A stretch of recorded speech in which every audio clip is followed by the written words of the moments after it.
My Lord, this witness works for the Road Traffic Management Corporation as an investigator. He has access to what is known as the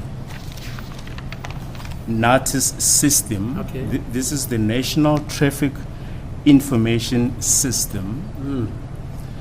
Now, the National Traffic Information System contains particulars of the registered owners of motor vehicles. It gives their contact details.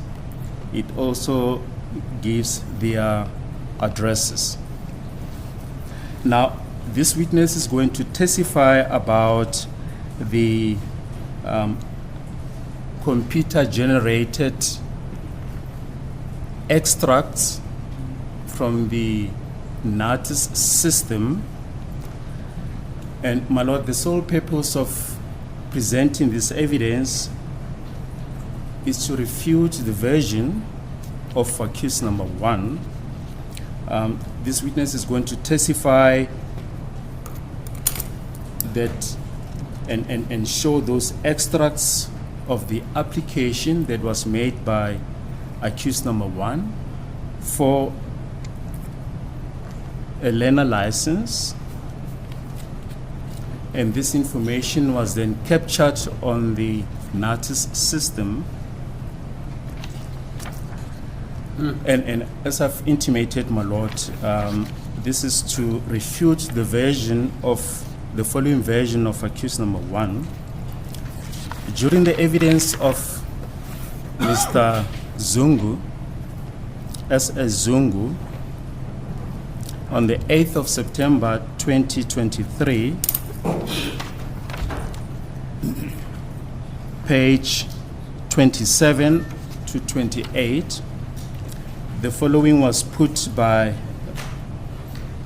Mr. Ramusepeli, and I'm going to refer to line 18.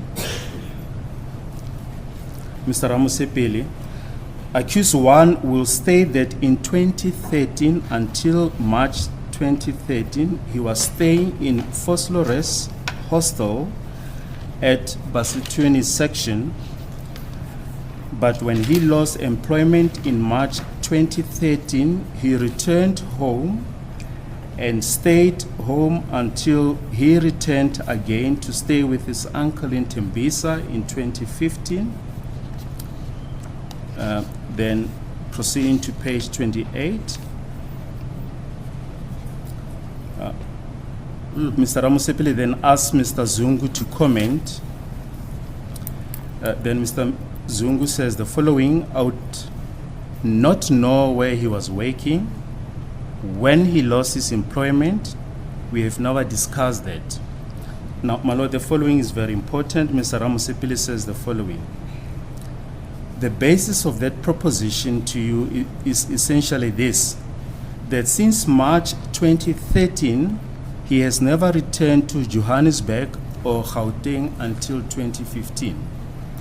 That is the nub of the matter, my Lord, and the state will then present evidence via this witness that shows that accused number 1 did apply for a learner license in person at Brakpan Driver's License Testing Center. The acronym DLTC is often used. On the 17th of July 2014, that he then undertook the learner's test on the 22nd of July 2014, but unfortunately he did not make it. That he then, on the same day, the 17th of July 2014, on the 22nd of July 2014, made another appointment at the Boksburg License Testing Center, Boksburg DLTC,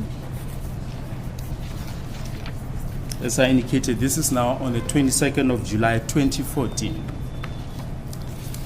And he then secured an appointment for the 15th of September 2014 to sit for the learner license. And that on the 15th of September 2014, he then passed his learner's. I'm not sure if the Giving evidence. state is leading evidence. Yeah, he says he's telling the court and even you, as counsels, what he intends leading this witness upon. Yes. So the evidence will be led, according to him, by Mr. The surname, by the way, is Mr. It's Mr. Matlou. Matlou. Matlou. Matlou. M-A-T-L-O-U. Matlou. Yeah, Matlou. Matlou, ne? You know the Matlou, who was a member of the Gang of Eight. Oh, you don't know him? Okay, No, fine. no.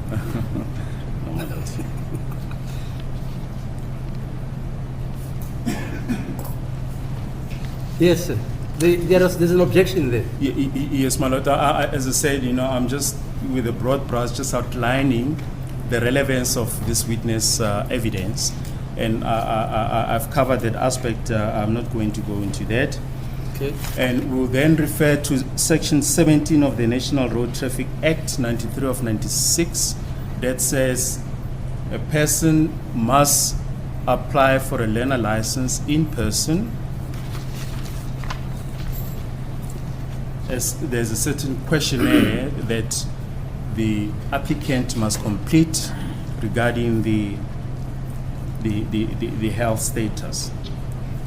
Now, during his evidence, my lord, will also traverse the certain infringement notices that were issued to some of the accused, and the sole purpose thereof, my lord, is simply to show that the accused were stopped whilst driving the particular motor vehicles by a traffic officer. Sorry, my lord, I'm going to do the same objection that my learned colleague. Yeah, maybe just lead the Yes. witness. Yes, as I say, I foresee that there'll be an objection, and I'm just trying to explain the reason why, and just so that everybody can follow the evidence, my lord. This is not giving evidence, I'm just outlining the evidence so that everybody can follow it. What's your objection, Mr. Ramasipidi? My lord, the summation that my learned colleague is giving comes from the affidavit of the witness. The Is that witness will testify about that. Is It's that not so? up to- I've read the affidavits, my lord. So what's the problem? I thought you didn't know what this witness was going to say. But So you know what this witness is going to say? Shouldn't the evidence come from the witness? No, I'm saying... I do know. You know? Yes. Okay, they say they know. I'm almost done, my lord. And the state is then, as far as these computer-generated printouts are concerned, the state will be relying on the act that governs the printouts, and it's the Electronic Communications and Transactions Act 25 of 2002. There's also a decided case, my lord, of Ndlovu versus Minister of Correctional Services. It's the decision of the then Witwatersrand Local Division given by Judge Gauchi. This procedure is totally wrong. Mr. Malloy, my colleague, Advocate Malloy, just needs to lead this witness. In an event that there's an objection, then he can respond.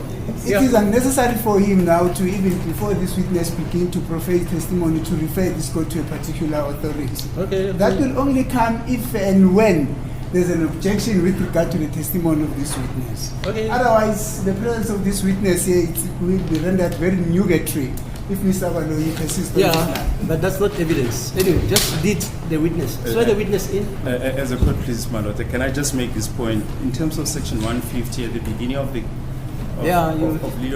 of evidence. You relay the the state facts. can lay out Yeah, I know the that. basis of the case, and during the presentation of the evidence of any witness, there's nothing that stops Maybe the let's read state section from- 150. Let's read it. Yes, but Because maybe as some I of us said, don't know it. That relates mainly to the opening statement. Yes, yes, I know. Um,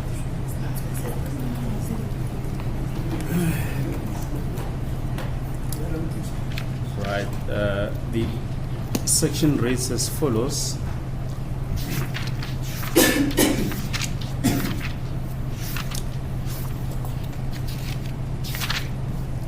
Prosecutor may address court and adduce evidence. There's a heading. The prosecutor may, at any trial, before any evidence is adduced, address the court for the purpose of explaining the charge and indicating without comment to the court what evidence he intends adducing in support of the charge. Then subsection 2.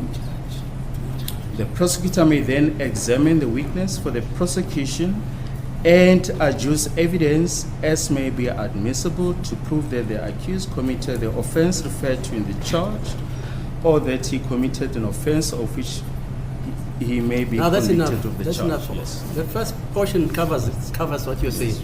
Yes. Okay. Is that not so, Mr. Ramusipiti? Hello?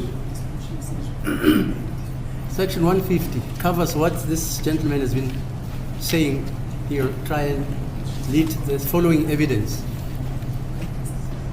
My Lord, my understanding of the section, unfortunately, this is written in a very small font.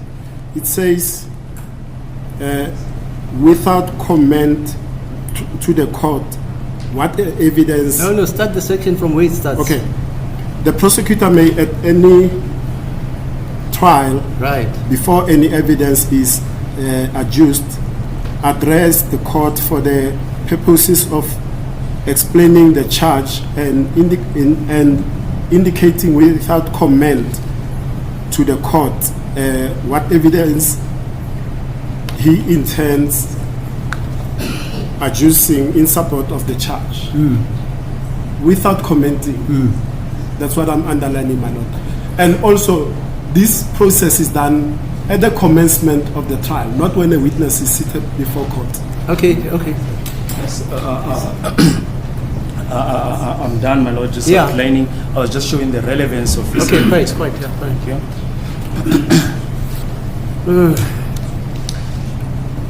Your full name and surname? I'm Chube Christopher Batlou. Do you have any objection in taking the prescribed oath? I have no objection. If you do not have, do you swear that the evidence you shall give shall be the truth, the whole truth, nothing else but the truth? If you do swear, please raise your right hand and say, "So help me God." So help me God. Witness sworn in, my Lord. Please come to the front. My Lord, this witness is going to make use of his affidavits. He has made 2 affidavits, and he's going to refer to his affidavits, my Lord. This will be in terms of section 212, subsection 3 of the Criminal Procedure Act, and section, if my learned friend can just give me time to finish, as well as section 15 of the Electronic Communication and Transaction Act, Yeah, 25 of 2000. 25 of 2002. Yes, section 15, my Lord. Yes, Mr. Ngamalo. My Lord, I have a problem because when my colleague addressed the court, he referred to accused number 1. Hence, this evidence, the evidence of this witness also relate to my client, of which, my Lord, I object on the basis that the evidence that is going to be tendered by this witness in respect of my client is irrelevant. It does not address the core issues in this case. Hence, we are dealing with the matter in relation to the 5 counts as per the indictment. Thank you. You say the evidence you want to adduce from this. Maybe, my Lord, I do not intend to hijack the stage. Mr. Baloyi, in his address, informed the court that the testimony of this witness will only have an effect on accused number 1. Yeah, he said so. Thank you, my Lord. Yeah. Yes.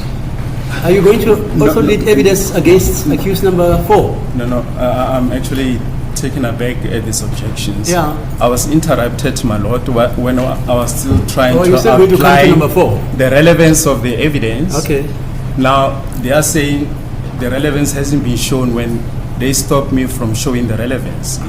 I'm baffled, my lord, just listen to me. But But you intend leading evidence against number 4 also? all the accused, my lord. Okay, all the accused. Fine. Yes, all the accused. Let's start, please. Regarding the cell phone numbers, Yeah, fine. that links up with the evidence of Colonel Stein, as well as the addresses that they gave. Okay. Because if the evidence is irrelevant, you counsel through cross-examination, you will demonstrate that. If it says the rain falls mainly on the plains of Ikopo, and for the past 100 years there was no rain there. That's it. Yes. Yes, let's continue. As you got, please, my lord. As I've indicated, the witness has made 2 statements which are covered in terms of section 212, Yeah. subsection 3 of the Criminal Procedure Act, Right. as well as section 15 of the Electronic Communications Act Okay. that I've referred to, my lord. Okay. Thank you.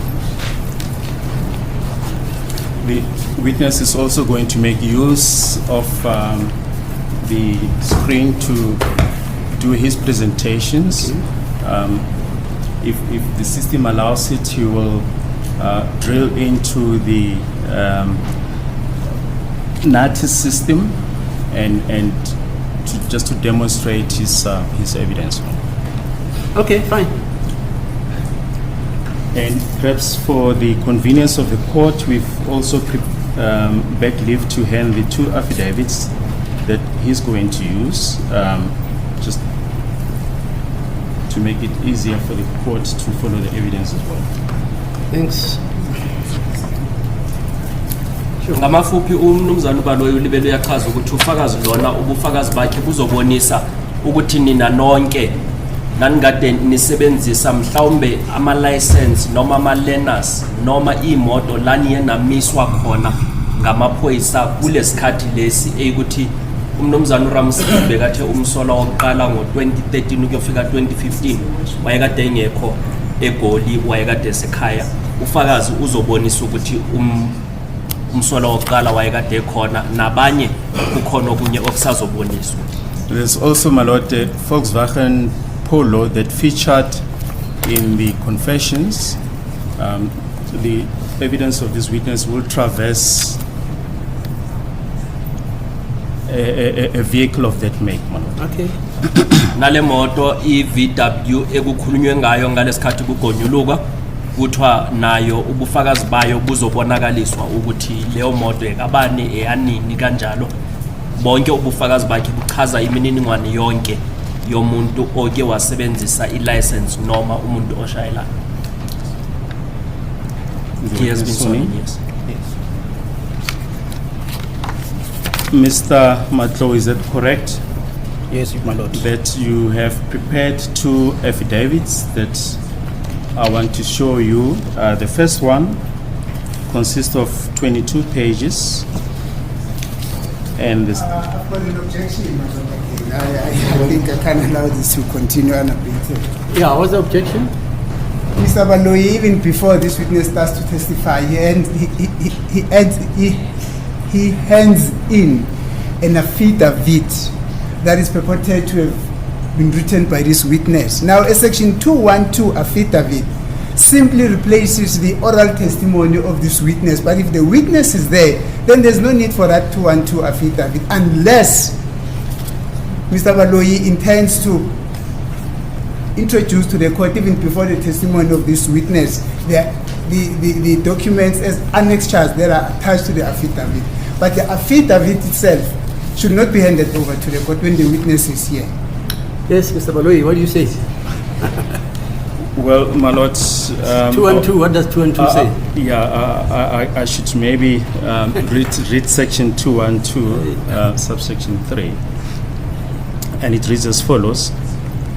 Whenever in criminal proceedings, Yes. the question arises whether any matter has been registered under any law or whether any fact or transaction has been recorded thereunder or whether anything connected therewith has been done thereunder, a document purporting to be an affidavit made by the person who in that affidavit alleges that he is the person upon whom the law in question confers the powers or imposes the duty to register such matter or to record such fact or transaction or to do anything connected therewith, and that he has registered the matter in question or that he has recorded the fact or transaction in question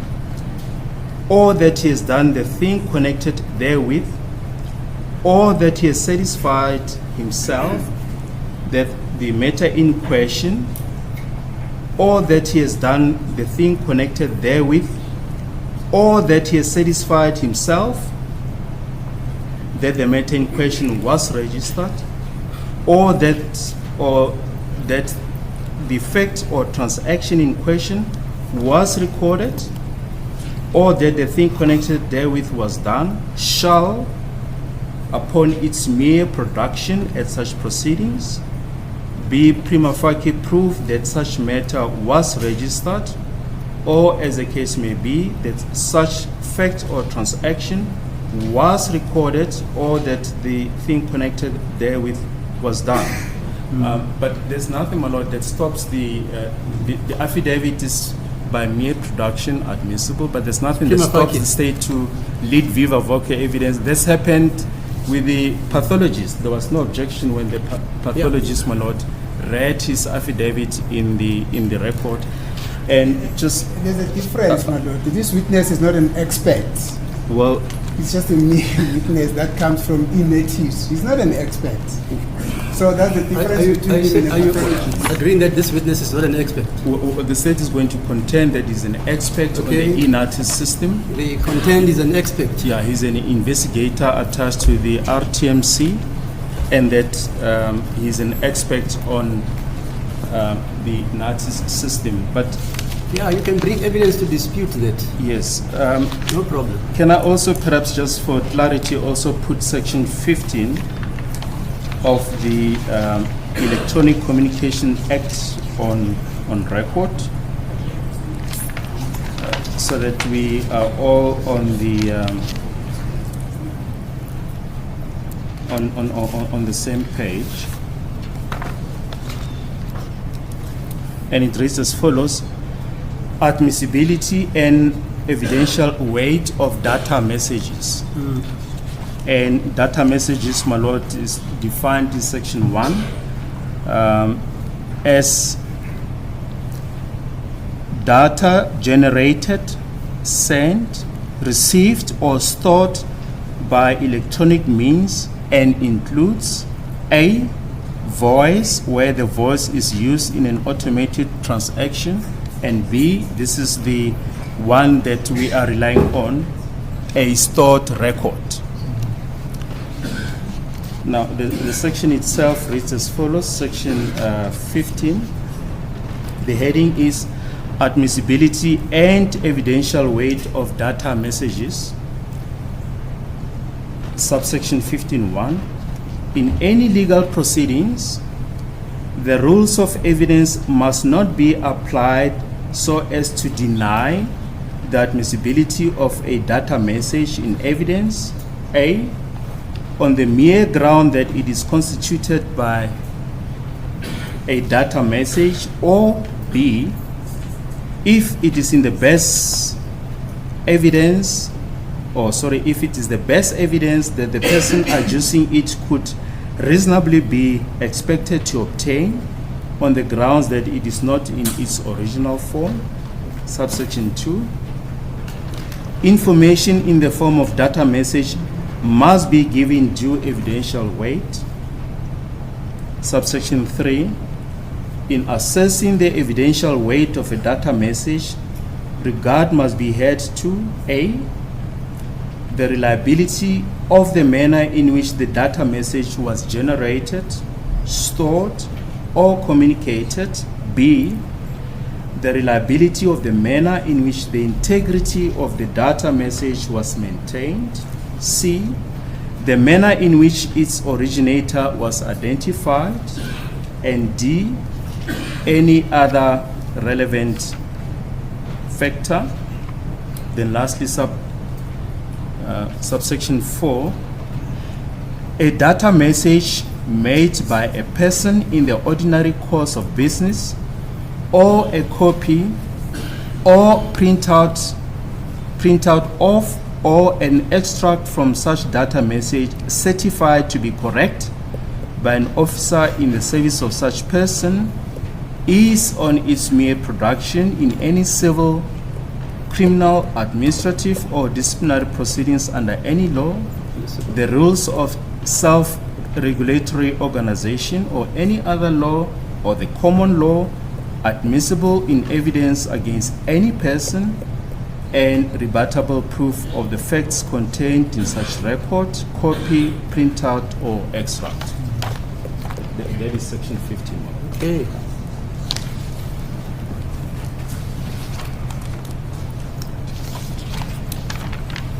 If we can then maybe proceed with the evidence of the witness. Yes, let's hear it. Mr. Matlo, you've indicated that you've deposed to 2 affidavits regarding the matter. Is that correct? That is correct, my lord. Iqiniso ukuthi wena ubhale ama-affidavit amabini ngaleli cala uthi yebo iqiniso. I just want to show you your first affidavit consisting of 22 pages. Ngifisa ukubonisa i-affidavit yakho yokuqala enama-page awu-22. And if I can draw your attention to the last page, page 22 of that affidavit. Asiyeke ku-page 22 yaleyo affidavit. Or maybe if we can start at page 21. Asiqale ku-page 21. There's a signature there. Whose signature is that? It's my signature, my lord.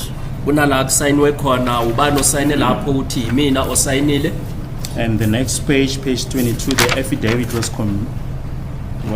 commissioned. Is that correct? That is correct, my lord. What is the date thereof? The 9th of October 2023. Ku-page 22 kunala i-affidavit yaxhufizwa i-stamp khona uthi iqiniso i-date yayithini uthi kwakuyi-9 zika-October 2023. Are you the one who prepared this affidavit? Yes, my Will lord. you confirm that? And Wena umuntu oyenzela after lama affidavit uthi yebo. do you confirm its correctness? Yes, my lord. Uvumelana nayo ukuthi yonke into ebhale lapha iqiniso uthi yebo. If I can draw your attention to the next affidavit that consists of 27 pages. Asiye kwenye i-affidavit enama-page awu-27. If I can ask you to refer to page 25 of 27. Ngicela uye ku-page 25. There appears a signature there. Whose signature is that? It's my signature, my lord. Kune-signature lapho ekabani uthe yami. And the following page 26 and 27, the affidavit was commissioned. Is that correct? Yes, my lord. And what is the date on which it was commissioned? 23rd of September La Which year? 2023, my lord. le affidavit kunalapho uthi yaxhishizwa istembe ya commissioniwa uthi yebo nini uthi nge-23 sika September nyakeni. But we will return to these 2 affidavits just in a while. If you can just put. This is the court, my lord. Before this witness starts to proffer his testimony, I'd like to place it on record that these affidavits were already commissioned on the 9th of September 2023. The other one was commissioned on 22 September 2023, last year. We only received this information on Thursday, on Wednesday. I would also love the state to put it on record why from 23 September 2023 and 9 October 2023 this information was not made available to us. Therefore, on those bases, I would object that this information, that this witness should be proceeded with unless the state brings out reasons why this information was not disclosed then. Otherwise, this will constitute a trial by ambush. It constitutes a trial that is not fair to these accused persons. The state has been in possession of this document for almost 6 months, if my calculations are correct. You only gave them to us on Wednesday. Thank you. Yes, that's not wrong. My Lord, I really do not wish to cast aspersions on my colleagues, but this thing of, I've given you documents and they say they haven't received it. My Lord, last year, before we started with the evidence of the tracker expert, I personally came to this court, found my colleagues sitting here in court consulting, and I gave them this affidavit. There's 2 affidavits. I remember in particular the one affidavit, my Lord. I'm So not you too gave sure them about last this. year to... Yes, last year. Now they say they got them Thursday. And out of courtesy, my Lord, just out of sheer courtesy, because we know that these things are misplaced, we then gave them again the same affidavit When? that I personally gave to them here in court last year. I think Mr. Dupre's evidence was around October, thereabouts. I personally gave them this affidavit. And as I say, my Lord, I really don't want to enter into a debate where we, we cast aspersions at each other, but I give my word So to the according to the court. state, they got I the- did they- personally. Personally, gave Yes, them last give- year. Yes. Give Not them Thursday, this- not Thursday. No. Well, Thursday, as I say, just out of courtesy, we Give know them that other copies. it's a long time ago, and I again gave them this affidavit. And Mr. Mnisi said on Wednesday he's ready. He's ready to proceed He on said Friday. we must postpone the case to today and not to Monday because he's ready. Now he's ready. He's saying, but he didn't have enough time to go through the affidavit. As it please the court, madam. It's not a matter of trying to cast some aspersions. It's a matter of procedure. It is true that on Wednesday I indicated that we'll be ready to proceed today, but I was not aware that we'll be confronted with information that we should have received already last year. Okay, fine. So- and I can tell the court, my Mr. lord, Mnisi, that if Mr. my Mnisi. memory is not bad, I never Yeah, Mr. received Mnisi, this wait, report, wait. and I cannot stand up here and mislead the court and say I did not have this information when I actually received them. Maybe my colleagues received them. I'm speaking on behalf of myself, who's representing accused number 3. I never received this information. Sorry, Mr. Did you give it to each and every of Yes, the representatives? yes. Each and everyone? Yes, Of in the fact, representative? in fact, on that day, the investigating officer personally brought it in the morning. We made copies, and we then brought the copies along. And she sits here and she can vouch to that, my lord. We then Is that the Sergeant Muhola. Mohola? She was in court. It looks like Oh, she she's not stepped here. out. And She's not here? Yeah. Oh, okay. You say Yeah. she brought, she the brought it documents. to me. Yes, she But brought did she it to see me. you when you gave them to each and every one of the... I cannot remember if she was present, but You know what my problem is? I've got 2 officers of the court, or 5, 6, 7, 20. They're giving this court 2 different versions. And we want to dignify by saying, we never got this. It means Baloyi is lying. If Baloyi tells this court that he gave you all this affidavit, and you say he never did, it means he is lying. It must be so. What's your problem, sir? My lord, if I might clarify, without throwing Mr. Baloyi and Advocate Mnisi under the bus, I personally, my lord, received The one affidavit, not the second affidavit. Where? As Mr. Baloyi says, last year. Last year? already, Yes. So he favors you. He just gives you alone. And he doesn't give That's the why I others. say I'm not sure about And my then other I see colleagues. you're standing up. So you, Yes, I did receive the big Last one. year? Yes, I did. I please let's continue with this trial, Mr. Nis. If you want time to read these two affidavits, tell this court how many months or years you need, so that we postpone, especially for you, because you say you never received them until Thursday. So, Mr. Ramusipili, you said you received them last year. Only one, my lord. Fine, Mr. Numalo, now you received it last year. I did receive it last year. You wouldn't know, Mr. Mnyeke, is that so? I don't know. So you want us to postpone for you, sir? I'm not suggesting any postponement. No, you say you haven't had time, in other words, to prepare. No, those are not my words, my lord. I am saying that on account of the fact that these documents were already deposed to last year in But he has October. explained, Mr. Yes, Nisi. and Uti, yet- he gave them to you last year. He has explained. What more must he say? But I am telling the court as well, my lord, in Yeah. as much as Mr. Baloyi So you is never saying- received them last year? No, I never received Fine. the document because if I received them, I how would much have time? consulted with How Mr. much Mnyeke time do on you them, need? my lord. How much time do you need to read them and prepare? How much time? My lord, I'm going to come up with a panacea, which is a universal solution. I don't want to waste this court's time. This witness may proceed to testify, and if there are issues that I think I need to take up with them as they would be affecting Mr. Mube, then I will approach the court with the amount of time that I may need to go and consult. Didn't you guys have a pre-trial conference, No. Mr. Well, there was a pre-trial conference in Palm Ridge, Manot, Ah. where the matter initially appeared, but none of these defense counsel were present then. Present. Yeah, there was a different set of legal representative at the time. The call would recall that they only came into the picture after the matter started, Okay, fine.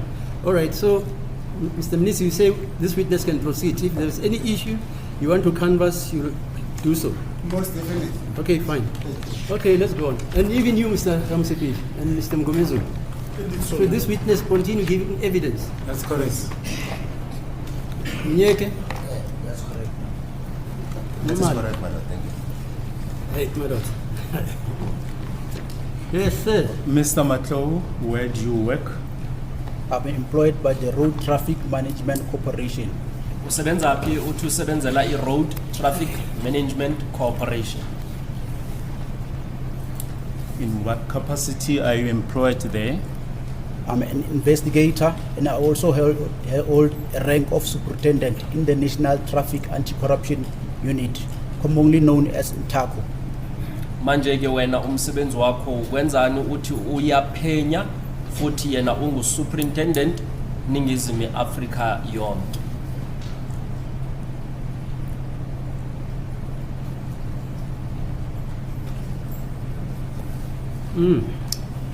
Can you set out your qualifications? My lord, I hold a matric certificate,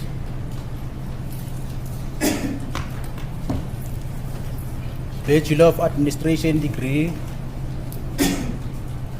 Uthi unomatikuletsheni une-bachelor ye-administration computer literacy certificate, ne-certificate solwazi lwe-computer, certificate in forensic and investigative auditing, certificate sokuphenya, and advanced certificate for fraud examination. une-certificate esingaphezulu sokuphenya kwamacala wabantu abahwephilizayo. I also hold traffic officer diploma, Une-diploma wamaphoyisa wama-traffic cop. My lord, I'm also certified as fraud examiner by the Association of Certified Fraud Examiners. Futhi yena ungumuntu oyikuthi unikiwe igunya noma amandla wokuthi angahle kube umuntu obhekayo abantu abayenza amacala, kakhulu amacala we-fraud. I'm also a committee member of the Association of Certified Fraud Examiners in Gauteng region. uyi-committee futhi yabantu ababhekayo amacala lawa we-fraud eGauteng. That is the summary of my qualification, my lord. Ngamafuphi bona ubuchwepheshe bakhe.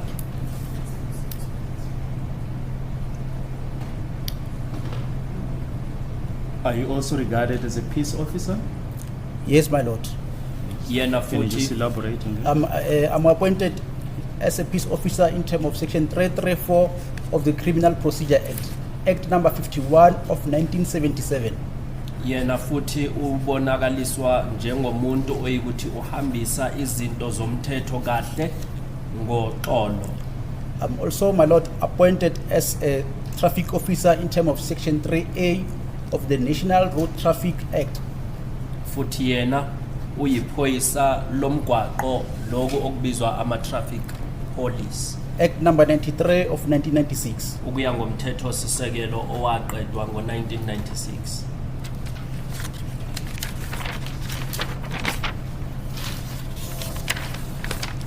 And can you put your experience on record? My lord, I was first employed by the Department of Roads and Transport in Limpopo Province in February 2008.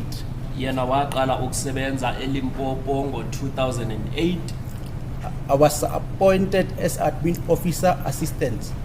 Yena ubekade eqashwe njengomuntu osizayo e-ofisini njenge-admin. I was attached to NTIS Provincial Help Desk. Yena ke wanikwa umsebenzi wokusebenza ngakwi-NTIS. Can you just explain what does the acronym NTIS stand for? NTIS is a National Traffic Information System, my lord. Uthi i-NTIS lena i-National Traffic Information System. It's a computerized register which support the National Road Traffic Act. I-register eyikuthi yona iyaye isebenzisane nalomthetho wama-traffic kuningizimu Afrika yonkana. Right, we will revert to the NTIS just now. You can continue with the experience. Okay, my lord, I work, my duties at the NTIS Provincial Help Desk were to assist all the driving license testing center in Limpopo Province. Yena umsebenzi wakhe kwakade kukusiza ama-department wonke lawo asebenza ngama-driving license eLimpopo. My lord, I was also introducing legally imported motor vehicles and build up motor vehicle on NTIS. Naye futhi wayekade esiza kwiimoto ebezikade zingena eMzansi Afrika zonkana ngakusemthethweni. My lord, I worked for 1 year and 9 months, and after I resigned and joined Lepelle Nkumpi municipality. Uye wasebenza unyaka neinyanga ezishagalolunye mayiqeda wayeka ke lapho umsebenzi wayosebenza eLepelle Nkumbi municipality. I was employed by Lepelle Nkumpi municipality on November 2009. Khona lapho kulo masipala weLepelle Nkumbi uye wasebenza kusukela ngo-2009. My lord, I was attached to Leboahomu driving license testing center. Yena ke bambeka ke e-driving license testing station yaseLeboahomu. One of among my duties, my lord, was to assist members of the public with the application for learner's license and driving license. Omunye womsebenzi wakhe bekukusiza abantu abazayo laphayana ngokuthi baze bakwazi ukufaka izicelo zama-driver's license nama-learner's license. I was also assisting members of the public, my lord, particularly those that are within the jurisdiction of the municipality with the registration and licensing of motor vehicle. Wayekade esiza futhi nabo abantu abahlala ngakuleyo ndawo le ayichazile ngokuthi imoto zabo zize zibhaliswe. My lord, I worked for 1 year and 9 months for the municipality and I resigned.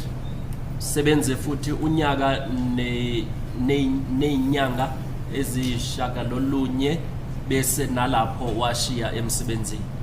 My Lord, in August 2011, I was employed by Tasima Pty Ltd. Ngo-August 2011 uye waqashwa inkampani ebizwa iTasima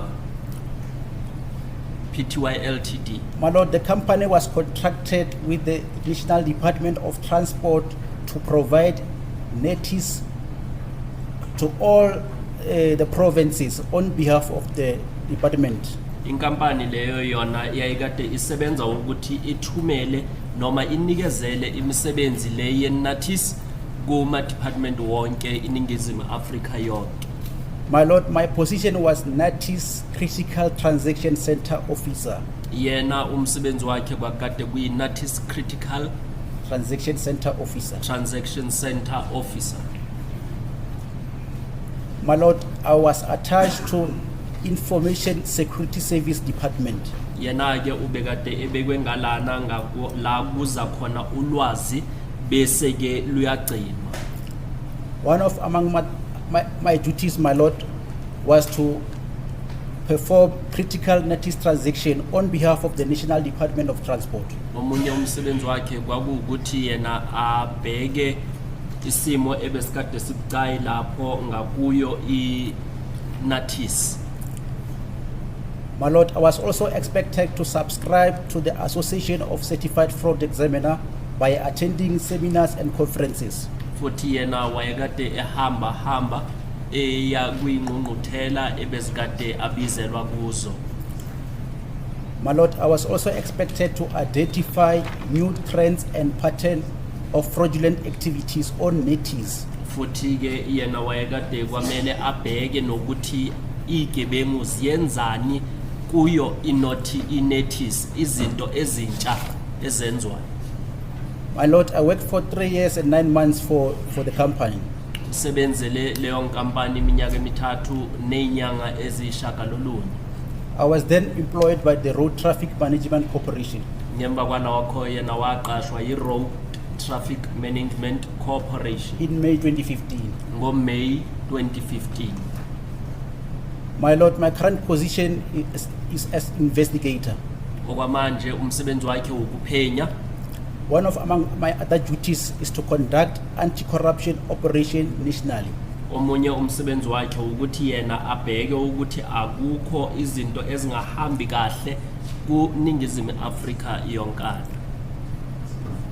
To prepare necessary investigative reports and documentation, my Lord, for court cases. Bese yena ubhala ke ama-report adingakalayo ukuze alethwe eyinkantolo. My Lord, I'm also investigating fraud and corruption. Yena uyaye aphenye futhi i-fraud nabantu ukuthi abayenzi izinto ngomthetho. My Lord, I also appear and testify in official proceedings. Naye uyaye afike azophana ngobufakazi kuyindawo ezicishe ezifana nazo inkantolo. My Lord, all in all, I have 16 years of experience working on the National Traffic Information System. Ekuchaza ukuthi yena useka neminyaka eyishumi elibele sebenza. That is the summary of my background. Ngamafuphi ikona ukuthi yena angasazisa bona ngaye. Thank you, Mr. Matlu. Can you just explain how does the National Traffic Information System, or NTIS for short, work? My Lord, the National Traffic Information System is a computerized register which supports the National Road Traffic Act. Ake usichazisele ke ukuthi le NTIS ebekade ukhuluma ngayo ukuthi yona isebenza kanjani, uthi into ukuthi yona ihambiselana nawo umsebenzi lo owamaphoyisa awomgwaqo. Each and every user, my Lord, who have got access to the system must undergo a training. Wonke umuntu oyikuthi uyasebenza kuleyo system kwamele ayoqeqeshwa. They must also sign the NTIS user undertaker, my Lord. Kwamele labo bantu basayine futhi ukuthi bona bayavuma ukuthi bazosebenza ngayo i-NTIS. In that undertaker, my Lord, is that you are not allowed to share your password with anyone. Lapho kulaye ukuthi bona bayasayina bavuma ukuthi i-password yabo ngeke bayisebenzise nomunye umuntu.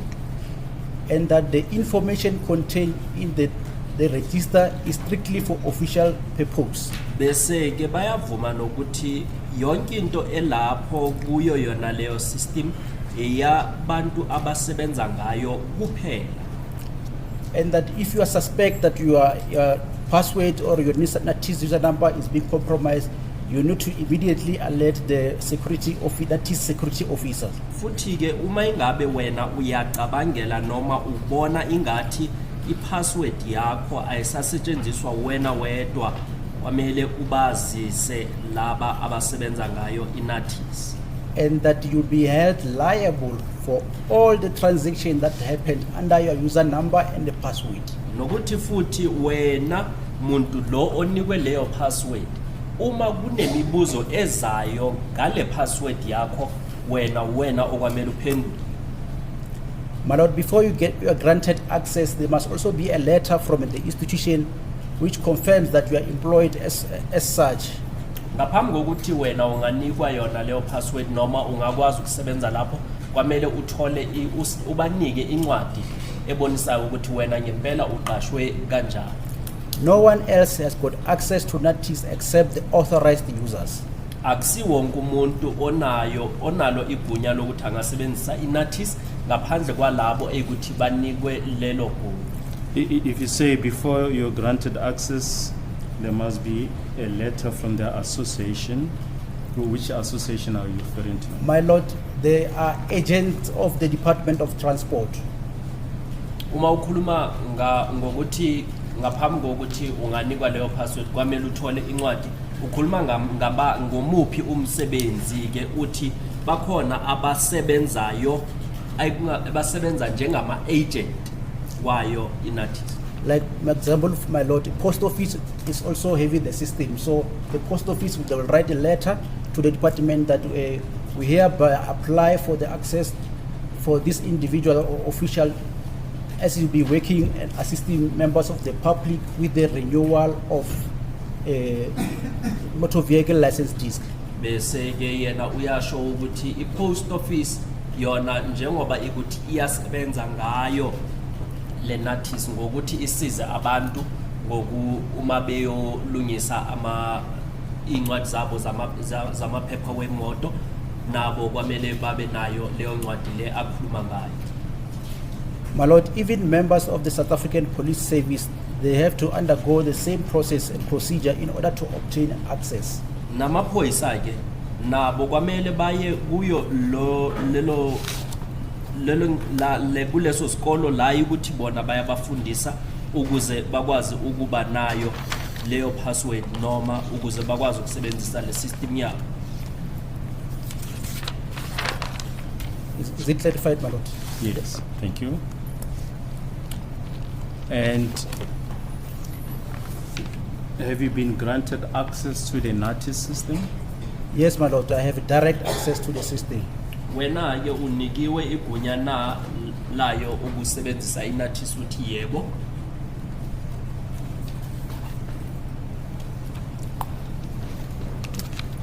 Thank you.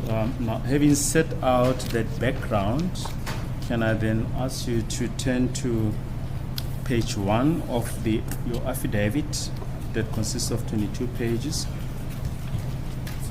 paragraph 3. Asiye ke ku page 1. And maybe just before that, what type of information is stored on the NTIS system? My Lord, the information that is stored on NTIS is the personal particulars. Kule NTIS system yini into ekuthi iyafakwa lapho uthi imininingwane yomuntu, such as a surname and initials, kufana nesibongo nama initials, ID number, yomuntu, email address, i-email address yakhe, gender, nokuthi umuntu wesifazane noma wesilisa, your residential address, nekheli la uhlala khona, postal address, ne-address yakho uma izinto ziphoselwa kuwe, and the locality of the jurisdiction where you perform where you license your motor vehicles. Nokuthi i-license yakho yemoto wena uyaye uyisebenzise kuphi noma uyenze kuphi uma uyoyilungisa. My Lord, it also contains the vehicle information. futhi iyabhalwa nokuthi imoto le oyisebenzisayo ithini. It also contains the register of all the driving license testing centers. Kubhalwe futhi nama-register wama-driving license center wonke. It also contains the name of officials that are authorized to access the system. Bese yona le notice iyasho nokuthi abubani abantu abanegunya lokuthi bangasebenzisa leyo system. My Lord, it also contains the infringement notices that were issued by the traffic officers on the road. Nkosi yenkantolo ibhala futhi nokuthi umuntu uye wanikwa amathikiti amangaki emgaqweni. And just explain what is an infringement notice. My Lord, the infringement notice is commonly known as traffic fine. Le ncwadi le yakhuluma ngayo ayisho phecelezi athi infringement notice iwona amathikiti esiwatholayo emgaqweni.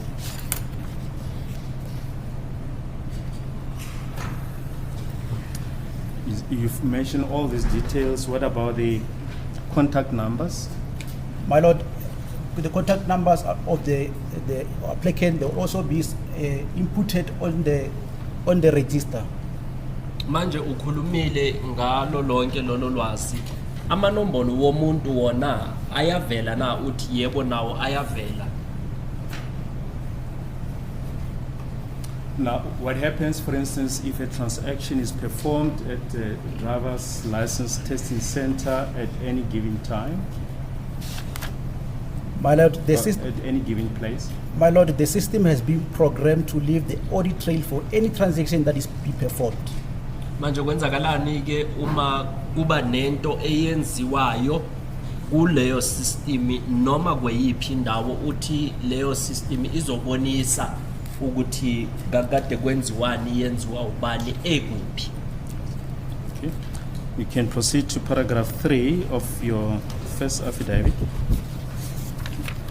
Ngaya ke ku paragraph 3. Can I read it out, my Lord? Yes. My Lord, I was on duty on Thursday, 18th of November 2020, when I received a request letter dated 2020-11-18 through the email from the Office of the National Commissioner. I was requested to assist with regards to investigation on suspect motor vehicle status, including infringement notices, as per Force Laws Case 636/10/2014. Uthi ke yena wayekade esemsebenzini nge-18 zika November 2020 la ukuthi uye wacelwa ukuthi ayenzeke uye wacelwa nge-email ukuthi ayenze uphenyo ngemoto ethize ebekade kusolwa. Leyo moto leyo ibekade ihamba kuleli cala ele 636/10/2014. My Lord, I was also requested to document my findings in terms of Section 212 of the Criminal Procedure Act, Act number 77, Act number 51 of 1977. As a direct result thereof, by virtue of my capacity as an investigator with the direct access to National Traffic Information System, which is NTIS, I hereby declare the following findings under Mr. Fiso Kutle Ntuli. The ID number is 86011056120086. Based on the request of Colonel Kininda, as per Force Laws Case 636/10/2014. Yena ke uye wacelwa nokuthi abhale phansi lezinto azozithola ngayo leyo moto leyo eyukuthi uye waqhubeka waphenya. Manje ke yena uthole ulwazi ngofiso kuhle Ntuli oyikuthi uyabhala nayo i-ID number yakhe. Leso sicelo sasikade esithole kusuka ku Colonel Kininda ngecala i-63610 yaka 2014. Now, where did you obtain that name as well as the ID number from? My Lord, the name will also contain in the letter that was submitted which was a part of the request forwarded to me. Igama leli ne-ID number uzitholephi? Uthi ngizithole kuleya ncwadi le bengikade ngiyicelwa ukuthi ngiphenye ngaleli cala noma ngaleyo moto. If I can then ask you to just turn to the second affidavit, page Yeah, 9 thereof. Kwi-affidavit yesibini ku-page 9, Paragraph 5. Paragraph 5, my lord, NTIS records indicate that ID number Just read the whole thing. 5 start at 5.1. 5.1. Yes. Okay. 5 it's a Fiso Ntuli, ID number 86011056120086. My lord, NTIS records indicate that this ID number belongs to F. Ntuli, thereafter referred to as an accused, and his cell phone number is 073-305-9202, and his address is 87 Dewey Street, Wedville, Benoni. The postal code is 1516. manje ke kuthiwa kule affidavit yakhe yesibini lolu lwazi olukaFiso kuhle Ntuli, yena ID number yakhe iyavela lapho futhi namanombolo wakhe wocingo ayavela lapho. Ikheli lakhe uFiso kuhle Ntuli kuthiwa wayekade ehlala enumber 87 Dube Street eWatville eBenoni, postal code yakhona yi1516. And where did you obtain these particulars? My lord, these particulars I obtained them from the computerized register, which is NTIS. Manje lolu lwazi wena ulithathaphi la kuvela inombolo yocingo nekheli uthi ngizithathe kule system esibiza NTIS? Are you able to go into the system now to show those particulars? My lord, if I'm given a moment, let me try to log in to the system. Ungakwazi ukungena ke ku system usibonise lento ekuyishoyo uthi ngicela isikhashanyana ukuze ngikwazi ukungena kwi system.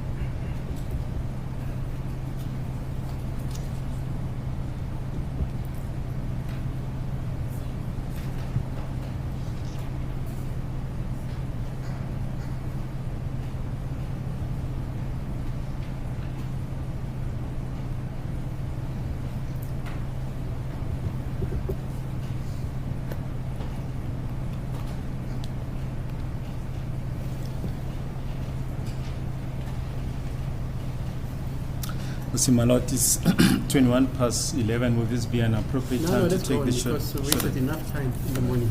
Thank you.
What I'm doing here, my lord, is that I'm going to input the ID number of the accused.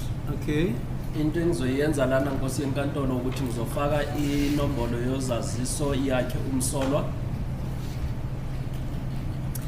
Just recite it so that everybody can hear it. Otherwise, we'll have problems to say you put in an ID, we don't even know whose it was. So Or- if you can also put on record the name of the Okay, person. the name of the accused is Fisokuhle Ntuli. The ID number is 86011 056 12086. Okay. Manje uthi uzofaka ke i-ID number yakhe uFisokuhle Ntuli, ID number 86011 05 12086. My lord, the system, the way it has been programmed, that there is a menu for each and every transaction that you want to conduct on the system. Isystem lena ngalendlela isebenza ngakhona kunezindlela eyikuthi iyaye izilandelele kuyo yonke into ofuna ukuyisebenza kuyo. So if you want to check the person's particulars, you merely go to NTIS transaction 551 as it shows, as indicated on the top left. Bese uma ingabe ufuna ukwazi ngalo muntu uya ku-NTIS 551 ibonakala lapha phezulu. Then it says person's query. Bese iyasho ukuthi lo muntu loyo uyena okufuneka ulwazi ngaye. My lord, if I query this person, there will also be an audit trail on the system that I did the query on the 22nd around 11:24. Futhi ke njengoba ikuthi eyenza efaka lolu lwazi namuhla uzosho futhi nokuthi yena uye wangena kule system khona namuhla. So now I'm just going to press enter so that I can able to access his personal particulars. Manje ke uzocofa ku-enter ukuze kuvele yonke imininingwane yakhe. These are his personal particulars and the personal address. Iyavela ke yonke imininingwane ne-address yakhe. Can you just put them on record? My lord, if I may start from the top left, it says the identification type. Phezulu ke iyasho ukuthi inhlobo yini ye-ID esetshenziswayo. This simply means that when he was transacting on the system, he produced the Republic of South African ID.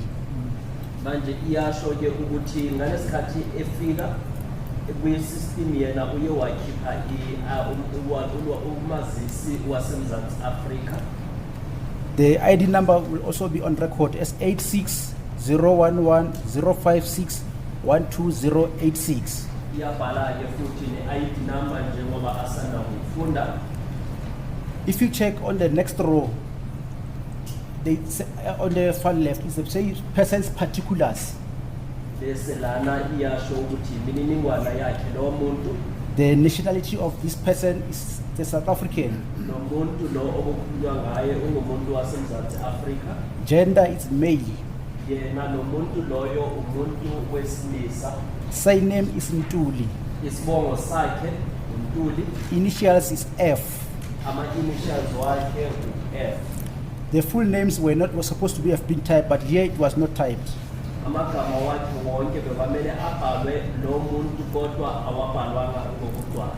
My lord, from time to time when you apply for services at the Department of Transport, there is a form that is issued to you. So from time to time you will see a block which says official language of preference. Sonke isikhathi umuntu uma eyolungisa noma evakashela i-Department of Traffic yena kunefomu aze aligcwalise bese kunala lelo form libuza ukuthi lo muntu ufisa ukukhuluma ulimi. So here his official language of preference is English. Lana kubhalwe ukuthi uNtuli yena uthe ufisa ukukhulunyiswa isiNgisi. Sorry, for my appreciation. This information is supplied by the person himself. Yes. If he says Xhosa, Then it will be captured as such. and if he says Zulu, It will be captured as such, my lord. Shangan, It will be captured as such, my lord. English, It will be captured as such, my lord. right? Manje inkantolo iyabuza ukuthi la izinto ukuthi zinikezelwe uyena lo muntu lobekade evakashele laphayana ku-Department of Traffic. Uma lo muntu engathi yena ufisa ukukhulunyiswa isiZulu, uyasho ukuthi izobhalwa kanjalo.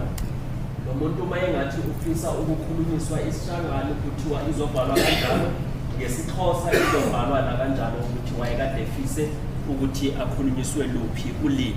And how is this information furnished? Online, in person, or what is the position? My Lord, let me just give you an example that you want to apply for a learner's license. When you approach the appropriate graded driving license testing center, immediately when you arrive, they ask you to produce your acceptable identification. Once you produce your acceptable identification, you will then be issued with a form marked LL1. In that form, Part A, they want you to fill in your personal particulars. Manje ke ithi ngenze uyabuza umshushisi ukuthi lolo lwazi nilithola nina kuma computer noma umuntu uyafika uthi mhlawumbe umuntu uma engabe efuna ukufaka isicelo sokuba ne-learners, lo muntu loyo uma efika e-department yamaphoyisa yama-traffic, yena ke uyanikwa iform eyena alibiza u-LL1, ile form eyukuthi liyagcwaliswa ngemva kokuthi umuntu sekabanikile umazisi wakhe. My Lord, on that Part A of personal particular, you are expected to complete your ID number, your full names, your postal address, your physical address, as well as your contact number. Khona lapho kulelo form ke uyacelwa ukuthi ufake igama lakho, sibongo sakho, ID number yakho, nekheli la uhlala khona, nekheli elizosetshenziswa uma ingabe uzodinga ukuthi uposelwe izinto, as well as the language of preference. nolimi ewena ufisa ukuthi lisetshenziswe. Okay, you can continue to place the information in the document. Thank you, my Lord. My Lord, I'm continuing on the screen. The registering authority where he was transacting or where he was making an application, he is identified as Benoni. Manje i-ofisi eyukuthi ube kade untuli eyekulo bonakala kwi-ofisi laseBenoni. And the locality of the record is also Benoni. La lonke le mininingwana ibhalwe khona kulapho eBenoni. My Lord, in this case, it simply means that if you need to retrieve a file of this accused, you need to approach the Benoni registering authority. Ekuchaza ukuthi uma udinga ifayili lakhe lo muntu lona kwamele uye eBenoni. And can you just maybe clarify what was this application for? My Lord, the accused is already holding a driving license, C1 driving license. Yes. Manje ke ungachaza ukuthi lesicelo kwakade kuyisicelo sani uthi umsolo unayo i-license. Okay. So, if I'm continuing with the screen, the date of change of address, this simply means that the address was changed in 2011-09-05. Nana ke kushiwo ilanga eyukuthi ikheli lakhe untuli eyewashintsha ngalo kuthiwa ikheli yashintshwa ngo-2011 nyanga yesishagalolunye ilanga lesihlanu. The status of the person, it shows that it's still active. Kubonisa ke ukuthi lo muntu lona usayisebenzisa leyo license. My Lord, his date of birth is also there as 1986-01-10. Futhi ke kuyabonakala nelanga lakhe lokuzalwa ukuthi 1986-01-10. Cell phone number is 073-305-9202. Nombolo yakhe yocingo ke ibonisa u-073-305-9202. The local authority is still Benoni. Futhi kusabonakalisa ukuthi lo muntu lona wayekade eseBenoni. That is the system also asking that this person is allowed to move or merge or restricted, but here it says it's allowed to move or merge. La kuyabonakala kuyasho ke isystem yasho ukuthi lo muntu lona uvunyelwe na ukuthi yena angahamba ey'ndaweni ezihlukene kuthiwa lana yebo uvunyelwe. The person's discharge date here, my lord, is 2011-09-05. Lo muntu lona-ke kubonakala-ke ilanga kuthiwa ke beku-2011 ngo-September 5. The verification of address particulars here shows that you know. Bese-ke kuyashiwo ukuthi ikheli lakhe lona kuye kwayiwa na kwayohlolwa ukuthi lingale ndlela bakade elishilo ukuthi watha. While we are still on the screen, my lord, we're going to the last row.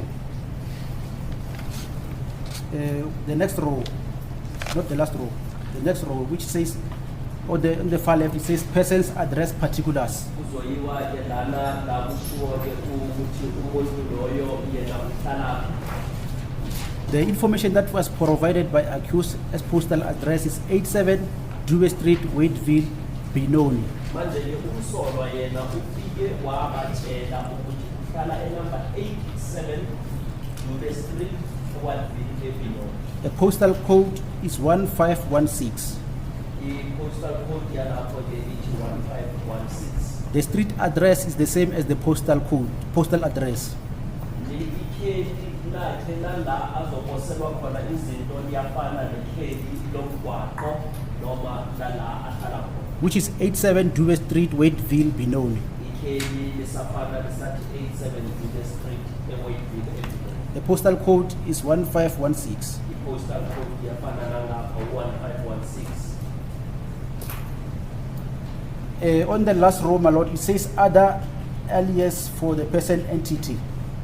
Bese-ke lana ezansi kugcwaliswa eminye imininingwane mayingabe ikhona. In this case, there is nothing because the person is a South African. Lana-ke akukho into ebhaliwe ngoba lo muntu okukhulunywa ngaye ungumuntu walapha eNingizimu Afrika. That is that, my lord. Thank you. Uthi uphelela lapho. Right. If I can then ask you then to return to affidavit page 2. The first affidavit consisting of 22 pages, paragraph A. Okay. Asiyeke kwi-affidavit yakho ku-page 2. My lord, the National Traffic Information System, NTIS, records indicate that an infringement in the brackets is a handwritten notice number 01-0011-00294037-6 was issued to the alleged infringer and the motor vehicle identified below. Manje-ke lana kuyabonisa ukuthi kuye kwaba nethikiti ebelikade linikwe lo muntu nemoto le bekade ehamba ngayo. If it says handwritten, what does that mean? If it is handwritten, my lord, simply means that your traffic officer stopped you along the public road. Manje-ke lana njengoba ithi ibhalwe ngesandla kuchaza ukuthini kuthiwa amaphoyisa womgwaqo ayewakumisa emgaqweni. And issue you with the infringement notice, which is commonly known as the traffic ticket. Bona-ke baye bakunika-ke ithikiti lasemgaqweni.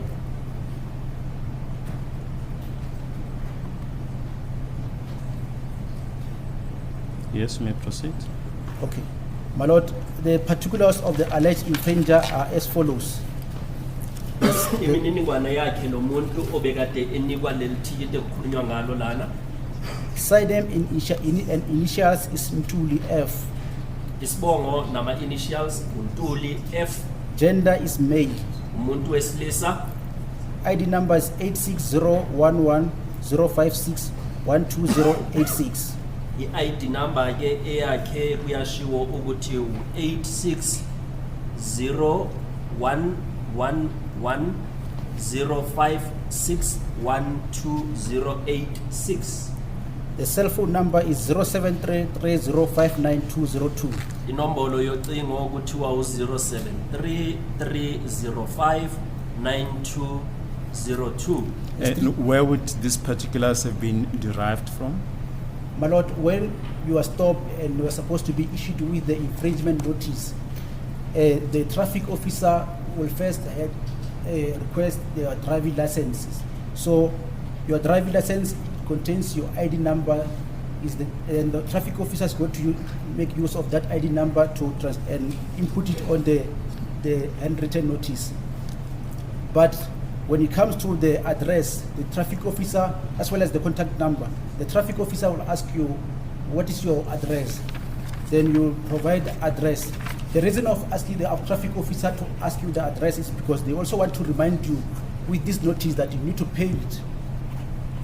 Manje ke lolu lwazi bazabe balithola phi amaphoyisa uthi amaphoyisa uma bekumisa emgaqweni bazocela ilicense yakho la ukuthi uyabanika bese ilicense yona inegama inama initials wakho inesibongo futhi ibe nenombolo yakho yolaziso bona ke bese bacela ukheli lwakho isizathu sokuthi bacele ukheli lakho ukuthi baze bakwazi ukukhumbuza ukuthi unethikiti ekwamele ulukhokhe. And the cell number? They're also asking you your cell number. Inombolo yakho yocingo yona bayithola phi uthi bayakucela nabo leyo nombolo yakho yocingo. So who finishes the cell number? In this case, my lord, it's an accused. Lana ke inombolo yocingo ubani obanikile ukuthi kwa iniku banikwe umsolo. Yes, you may continue. But the particulars of the motor vehicles that are linked to the infringement notice are shown below. Imoto ke imininingwane yemoto ke ebekade imisiwe naku kukhulunywa ngayo lana ezansi. My lord, the license number is BP, which is Bravo Papa 88 Romeo Hotel GP. Imoto lena ke inumber plate yakhona ithi BP 88RH GP. The engine number is Quebec Yes. Golf. It's fine. We will come to that should it become necessary. You have certain annexures attached to your second affidavit. Is there a relevant annexure for this infringement notice? In this case, my lord. If I can ask you to turn to MCC3.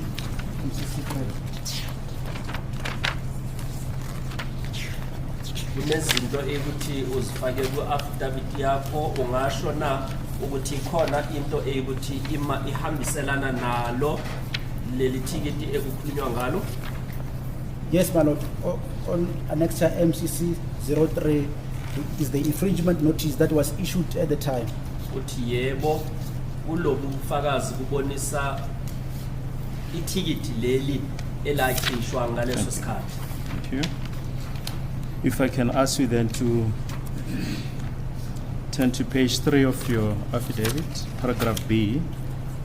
The first affidavit or the second affidavit? The first affidavit. I'm sorry. Asiyeke ku page 3 ye affidavit yakho eyokuqala. I'm there, my lord. Yes.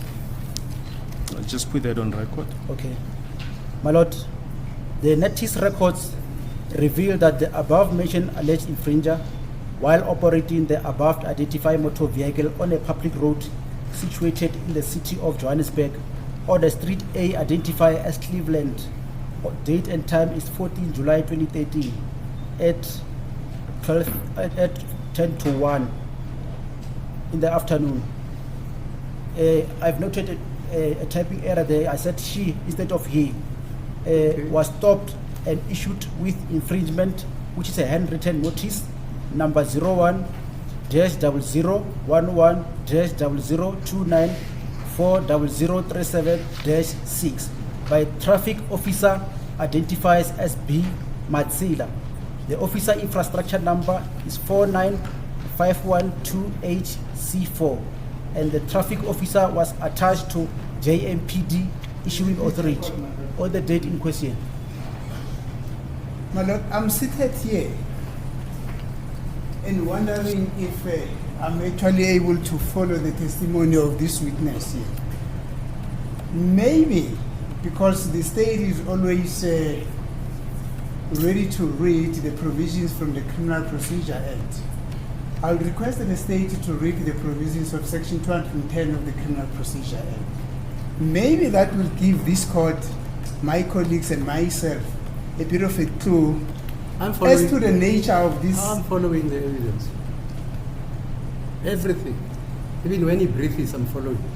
As it please the court, my lord, then let me go specific to my reason why I'm standing up. They say they don't understand what your witness is saying. In other words. I'm saying, my lord, let me go briefly to the reason why I'm standing up. This trial is about the scene or the incident that took place at First Lorraine, the date on which is the 26th of October 2014. This is what this trial is, this court is seized with. I cannot. Sorry. Yes, my lord. You can't tell the state how to lead its evidence. If it starts 1652, when John van Riebeeck came here, yes, we don't know where he's going to. That is the because reason. let me tell you, this trial is so prolonged because people don't want to admit even the obvious. Just wait. I mean, like that's what I was asking you. Didn't you guys have a pre-trial? Like, for instance, if you understand that there is an electronic system called NTIS, and this is how it functions. Once the state tells you we've got your client's particulars here, which were printed through the electronic system of NTIS, yes, you admit this thing, all of you. Now he must read all this, which is so obvious to me anyway. Let me try to assist on that, madam. Probably it would have been very prudent for the state. Immediately the court asked that to request an adjournment, approached us, find out whether we cannot meet each other halfway to reduce what is happening here. Because precisely that's my point. My point is all that is happening here is now irrelevant in respect of the charges that these accused persons are facing. And that is encapsulated in terms of Section 210 of the Criminal Procedure Act. Maybe it would be an opportune time, my lord, to adjourn, discuss the matter, and find out whether can't we really meet each other halfway in order to reduce what is happening here. Mr. Sibanda and Mr. Baloi, they say all that you are leading here is irrelevant. Irrelevant. Section 210 says irrelevant evidence should not be led, neither evidence which won't contribute to the solution or the proof or the verification of the accident which is adduced. That is why, my lord, at the beginning I tried to address the court so as to show the relevance of the evidence, and they then objected. Now they say they don't understand the relevance of the evidence. If only they gave me the opportunity as a court. Anyway, listen to me. Is it irrelevant, like Mr. No. Nisi saying it's irrelevant? No, it's relevant, my lord. I've indicated that the cell numbers will tie up with the evidence of Lieutenant Colonel Stay.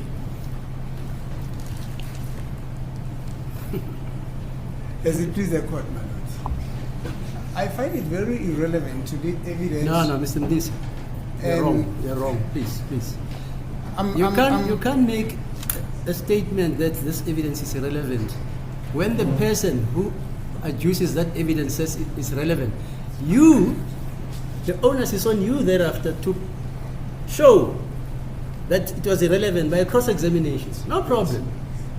By cross-examination, you can show that this is irrelevant. But I can't stop Mr. Baloi and Sibande leading this evidence when they tell me that it is relevant. It is in proof of what their case or the charge sheet is about. May I, my lord, request an indulgence just to finish what I've started. I'm saying it is relevant in the following sense. These charges that all these persons that these accused are facing here, they've got nothing to do with traffic offences. I don't know.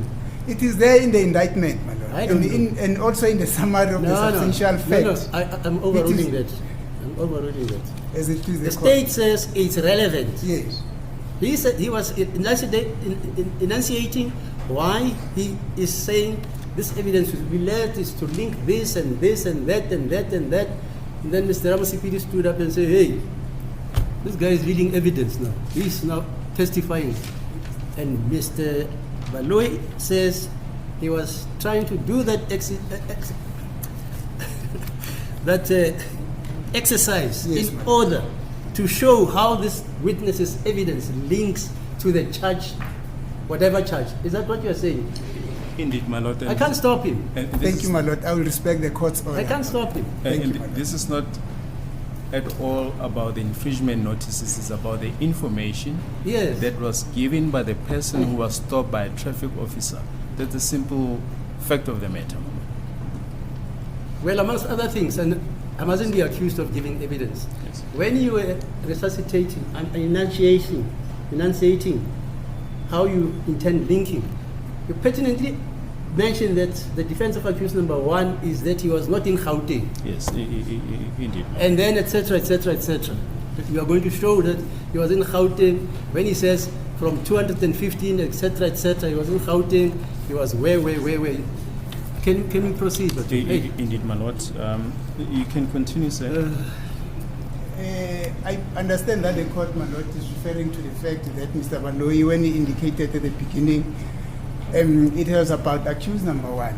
But as this witness is testifying, he's referring to accused number 5, Mr. Ntuli. Accused number 1 is Mr. Sipia. no. He actually said the evidence of this witness is Yes. in relation to all the accused. Did you say that, sir? Indeed, my lord. Hey, man, let's Thank not you, waste my time. lord. Thank you. I just wanted to clarify. Aye, next.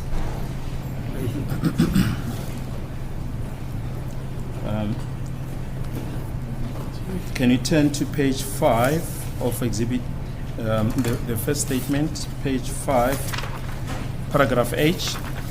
Right. I see here to page 5, paragraph H. It's page 5, paragraph H Okay. of the first affidavit. My lord, NTIS records indicate that Mr. Fiso Ntuli, ID number 860110561286, was issued with infringement, which is the handwritten notice number 01-0011-01-0164689990-0 by a traffic officer identified as MJ Stofield. Yes, attached to. The officer is attached to JMPD issuing authority. Yes. Kuthiwa ke umnumzana uFiso Ntuli uye wanikwa itikiti MJ Stofile osebenzela iJMPD ungamaphoyisa womgwaqo wase Gauteng. Yes. The particulars of the infringement are shown below. Nayi imininingwana iyalandela ukuthi lelo tikiti kwakade kuyelani. It indicates that sign name is Ntuli, initials is F, the ID number is 860110561286, and the license code that he holds is C1, and his contact number is 073-3059-202. The address. The address is 87 Dewey Street, Waiteville, Benoni. The postal code is 1516. Lelo tikiti ke lichaza imininingwana yakhe uF Ntuli ukuthi liyasho nokulibhalene namanombolo wakhe wocingo nenombolo yakhe yozaziso bese ke kwabhalwa nekheli lakhe ku-87 Dube Street eWatville eBenoni. And the motor vehicle particulars. And the motor vehicle particulars, here it shows that it was affixed with the temporary permit number EKG 615GP. And the description of the vehicle is Volkswagen hatchback. The series number is not captured here, but the color of the vehicle is white. Kuthiwa ke imoto ebekade ehamba ngayo uNtuli kwakade kuyimoto ye-VW ukuthi akubhalwanga ke ukuthi inhlobo yini ye-VW kodwa yona yayikade imhlophe ngombala. Yes. And the date of the infringement. The date of infringement, my lord, is the 2nd of February 2016. Kuthiwa ke itikiti lelo lakhishwa nge-2 zika February ngo-2016.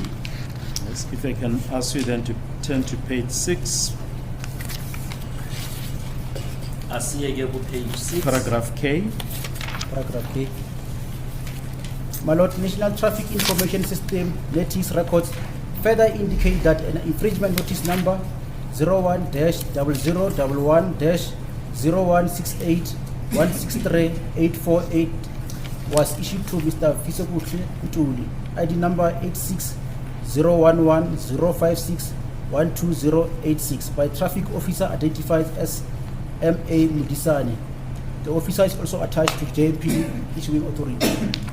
Ubonisa lana ukuthi futhi uNtulu uyawanika itikiti ebekade enikwa u M.A. Mudisana naye usebenza ku JMPD. Page 7, if you can just turn to page 7. Just put only the name of the driver, the address, cell phone number, and the particulars of the vehicle, and the date of the infringement. My Lord, the surname of the infringer is Ntuli, and initials is F. The ID number is 86-011-056-12086. The license code is C1. The address is 87 Dube Street, Waiteville, Benoni. The postal code is 1516. His cell phone number is 073-305-9202. The motor vehicle particulars in question is, the license number here is CT79YZGP. It's also a hatchback. Yeah, it's a tail of the vehicle. It's 1570, and it's a Volkswagen. Series is VW250 Polo. The color here is gray. Lana ke uyafunda imininingwana yakhe u F Ntuli bese ke ufunda nemininingwana yemoto ukuthiwa imoto kakade kuyi VW ebekade igrey, yona inumber plate yakhona ibekade ithi CT79YZGP, yona leyo moto kwakade kuyi VW egrey. You mentioned in paragraph H that this was also a handwritten notice, in other words, where a person was stopped by a traffic officer. That is correct. Nalapho ke ushilo ukuthi la iphoyisa liye lamisa uNtuli emgaqweni lamnika itikiti yayo leyo moto leyo. And in the information regarding the cell phone number and address, where would that information It's have furnished, come it's from? furnished by my Lord by the motorist. Manje imininingwana ukufana nombolo yocingo nekheli lona lithathwaphi kuthiwa umuntu oshayela leyo moto uyena ozonika amaphoyisa leyo mininingwana. Are you able to go into the system just to check the color of this particular vehicle? Ungakwazi ukuya ku system usitshele ukuthi umbala waleyo moto kade kunjani? Yes, my Lord, I'm looking in. Ukuthi yebo ngisavula system.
My Lord, like I've already explained that on NTIS, immediately when you logged in, there's a menu for each and everything transaction that you want to perform.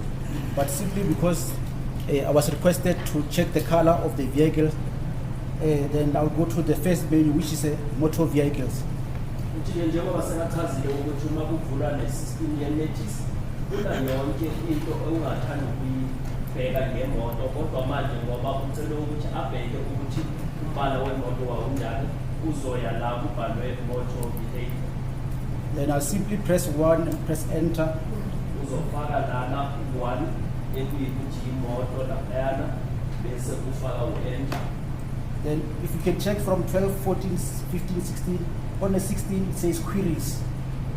Uma ungabheka lana ku-12, 14, 15, 16, lana ku-16 ithi queries.